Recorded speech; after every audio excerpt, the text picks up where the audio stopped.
OK, wow, il y a comme une expansion qui a envie d'arriver. C'est presque comme si on n'attrape pas cette vague-là, de dire OK, parfait, puis qu'est-ce qui est requis de moi ici, puis qu'on fait pas un peu le travail pour laisser aller ce qui était vieux et plus petit pour entrer dans cette nouvelle phase-là de soi. Tu sais, si on fait pas le processus, j'ai comme l'impression que c'est un peu comme manquer sa bretelle d'autoroute.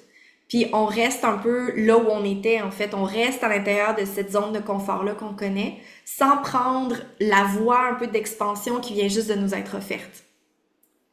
Mhm. Oui, exact. Ouais. Puis tu sais, on avait ben, cette image, moi, je me sens vraiment, tu sais, dans l'image de ce papillon dans la coquille, qui là, il y a comme la coquille commence à craquer.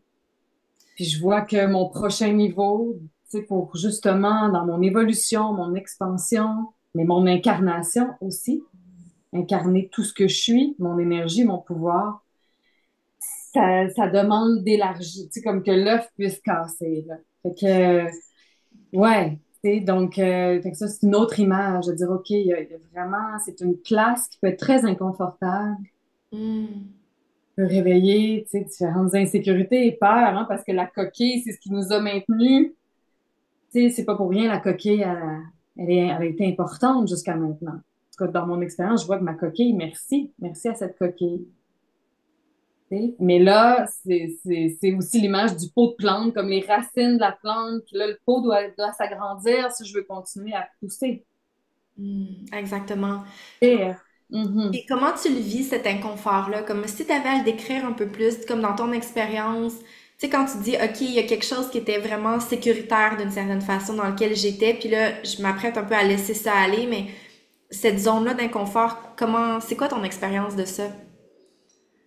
Ben, premièrement, présentement, moi, ça passe par dire non là où j'ai beaucoup dit oui. Hmm. Oser dire non, parce que ça pouvait être vraiment tellement automatique pour moi et de pas ressentir nécessairement le non et de ressentir plutôt l'élan de soin, de contribution, tu sais, face aux besoins des autres, face à ce que je pense qu'ils ont besoin. Donc, d'être vraiment plus dans un mouvement de donner, tu sais, de donner, de contribuer, mais pas, tu sais, mais pas, là, on dirait que c'est comme, OK, et si je prenais le temps de ressentir, tu sais, est-ce que c'est un vrai oui de tout moi au complet ou est-ce que je suis pas connectée à cet endroit-là, tu sais, où je me déconnecte de moi.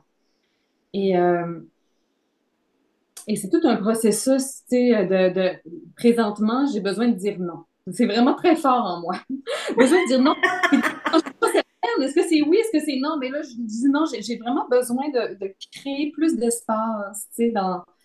Fait que fait que c'est de ralentir, mais c'est aussi pour moi de ma solitude sacrée. Ça me ramène à ma solitude sacrée présentement de OK, j'ai besoin de retrouver mes énergies, de rassembler mes énergies. Ouais. C'est vers moi, de les ramener vers moi pour pouvoir être plus connectée et que mon énergie puisse vraiment prendre tout l'espace. Puis, je sais